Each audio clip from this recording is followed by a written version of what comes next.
జ్యోతి నెహ్రూ గారు.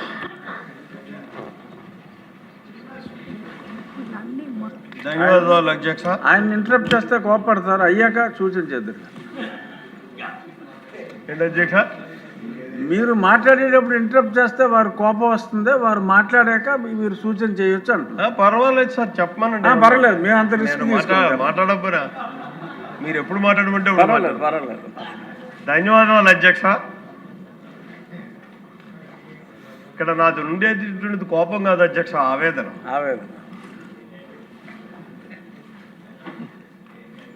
మనకి ఈ R&B రోడ్లు అన్నాయి చాలా ప్రాధాన్యత కలిగినటువంటి రోడ్లు.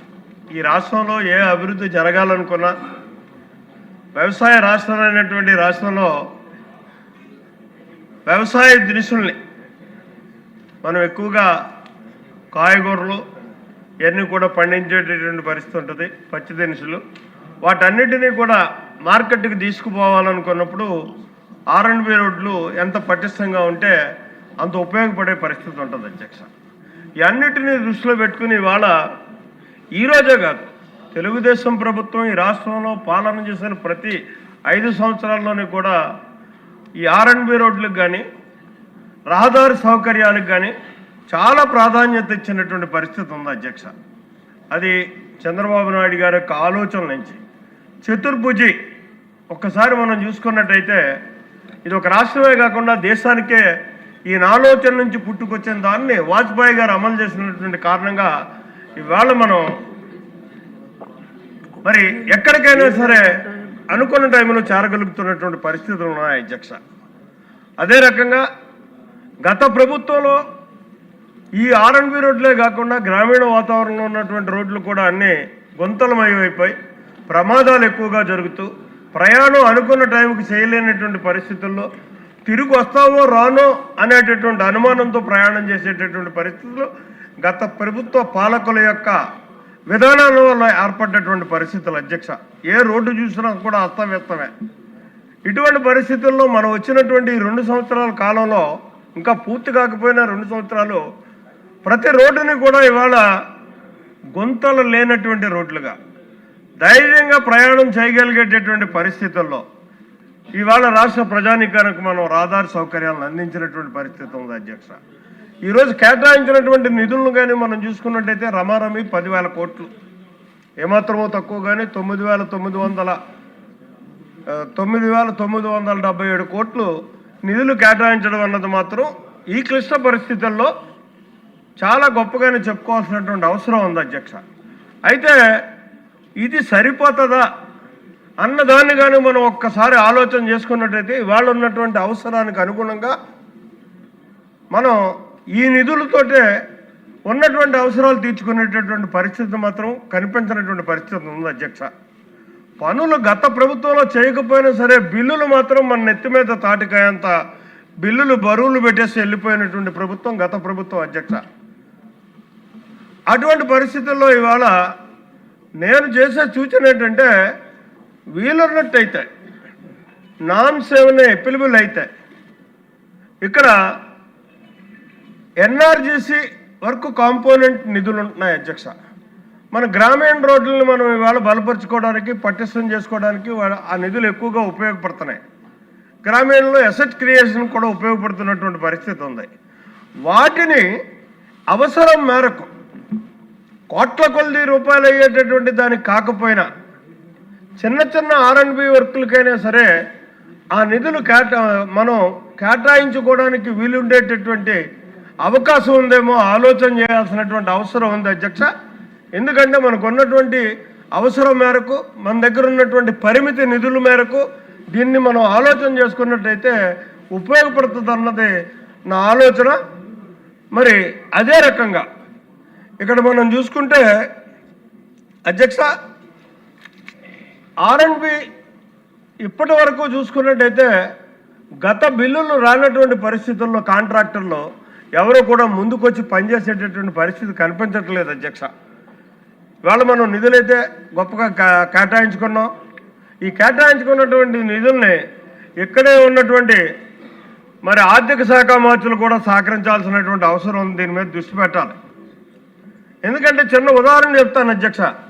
నా నియోజకవర్గంలో 14 గ్రామాలకు సంబంధించినటువంటి 12 కిలోమీటర్ల రోడ్డు గత ప్రభుత్వంలో టెండర్ పిలిచారు అధ్యక్ష 29 కోట్ల రూపాయలకి. పిలిచి దాన్ని అరకొర పనులు చేసి ఇవాళకి కూడా అస్తవ్యస్తమైనటువంటి విధానంలో ఉన్నటువంటి పరిస్థితి ఉంది అధ్యక్ష. దాన్ని ఎక్కడా మనం రిపేర్ చేయడానికి కూడా కుదరదు అధ్యక్ష. అప్పుడు అదేదో లింక్ అంటారు, ఆ లింక్లో పడిపోయి ఉంది అది ఆ రోడ్డు. కనీసం 2 మండలాలకు సంబంధించినటువంటి రోడ్డు అది. ఆ రోడ్డుకు బిల్లు ఇవ్వనటువంటి కారణంగా కాంట్రాక్టరు మరి పనిచేయనటువంటి పరిస్థితుల్లో చాలా ఇబ్బంది పడుతున్నాం అధ్యక్ష. ఇటువంటి బిల్లులను కూడా మనం ప్రాధాన్యత ఇచ్చి ఆ బిల్లులు కానీ ఇవ్వగలిగినట్టయితే ఆ కాంట్రాక్టర్ మీద ఒత్తిడి తెచ్చి మనం పని చేయించుకోవడానికి అవకాశం ఉండేటటువంటి పరిస్థితులు ఉంటాయి అధ్యక్ష. ఇది ఎన్డీబీఈ గ్రాంట్ అని చెప్పి ఆ గ్రాంట్ నుంచి రోడ్డు వచ్చింది అధ్యక్ష. మరి దాన్ని ఏం చేశారంటే ఒక రోడ్డుకే టెండర్ ఇచ్చినట్టయితే దాన్ని క్యాన్సిల్ చేసుకుంటాం అధ్యక్ష. 43 రోడ్లను కలిపి రాష్ట్రంలో ఉన్నటువంటి 43 రోడ్లను కలిపి ఒకే టెండర్గా ఒకే కొత్తగా ఇచ్చినటువంటి పరిస్థితి ఉంది అధ్యక్ష.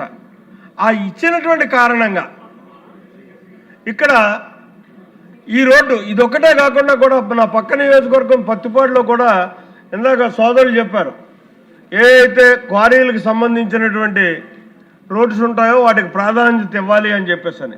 అదే పరిస్థితుల్లో క్వారీలకు సంబంధించినటువంటి రోడ్డు అది కూడా అగమ్యగోచరంగా ఉన్నటువంటి పరిస్థితి ఉంది అధ్యక్ష. ఏజెన్సీ ప్రాంతానికి దారి లేనటువంటి పరిస్థితి ఇవాళ. మేము ఏజెన్సీ ప్రాంతంలో 30 కిలోమీటర్లు వెళ్తే మా ప్రాంతం నుంచి 30 కిలోమీటర్లు వెళ్తే హెడ్ క్వార్టర్ రంచోడం మన అడ్డదిగులు తగిలేటటువంటి రోడ్డు ఇవాళ మేము ఒక 70 కిలోమీటర్లు తిరిగి వెళ్లాల్సినటువంటి పరిస్థితి వస్తుంది అధ్యక్ష. ఎందుకంటే ఆ రోడ్డు పోవడం వల్ల ఏలేశ్వరం పెద్దిపాలెం రోడ్డు అధ్యక్ష, అది గొంటువానిపాలెం రోడ్డు అధ్యక్ష. ఈ రకంగా ఈ ఎన్డీబీలోనే చిక్కుకుని ఇవాళ విలువలాడుతున్నటువంటి పరిస్థితులు అక్కడ. దాన్ని ఏమన్నా మార్పు చేస్తారో లేదా దానికే గ్రాంట్ ఇచ్చి మరి ఆ రోడ్లని ఇదిగా తీసుకుంటారో చేయాల్సినటువంటి అవసరం కూడా ఉందని చెప్పి గౌరవ మరి ఆర్ఎండ్బి శాఖ మంత్రులు కోరుకుంటున్నాను అధ్యక్ష. అలాగే ఎస్జీ రోడ్డు అధ్యక్ష, మీకు తెలుసు కాకినాడ మేము వెళ్ళాలనుకుంటే ఈ ఎస్జీ రోడ్డు అన్నది చాలా ముఖ్యమైనటువంటి రోడ్డు అధ్యక్ష. ఈ రోడ్డుకి సుమారు 13 కోట్ల రూపాయలు శాంక్షన్ అయింది అధ్యక్ష. ఫస్ట్ లేయర్ వేసేసాడు కాంట్రాక్టర్. బిల్లు రానటువంటి పరిస్థితుల్లో పెట్టుబడి పెట్టలేనటువంటి పరిస్థితుల్లో ఇవాళ సెకండ్ లేయర్ వేయకుండా 6 మాసాలు బట్టి అలా వెయిట్ చేస్తున్నటువంటి పరిస్థితి ఉంది అధ్యక్ష. ఈ రకంగా జరిగితే ఫస్ట్ లేయర్ పోతుంది అధ్యక్ష, మళ్ళీ మామూలు పరిస్థితికి వస్తుంది. కాబట్టి దీని మీద కూడా దృష్టి పెట్టి ఇటువంటి రోడ్ల మీద ఇది ఒక జగ్గంపేట నియోజకవర్గం పరిస్థితే కాదు అధ్యక్ష, రాష్ట్ర వ్యాప్తంగా కూడా ఇటువంటి పరిస్థితులు ఉన్నాయి.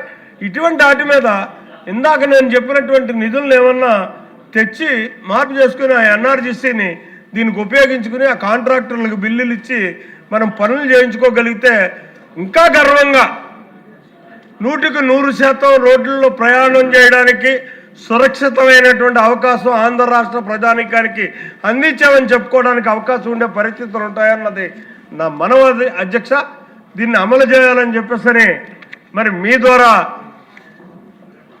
ఆర్ఎండ్బి శాఖ మంత్రులను కోరుకుంటూ సెలవు తీసుకుంటున్నాను అధ్యక్ష. ధన్యవాదాలు.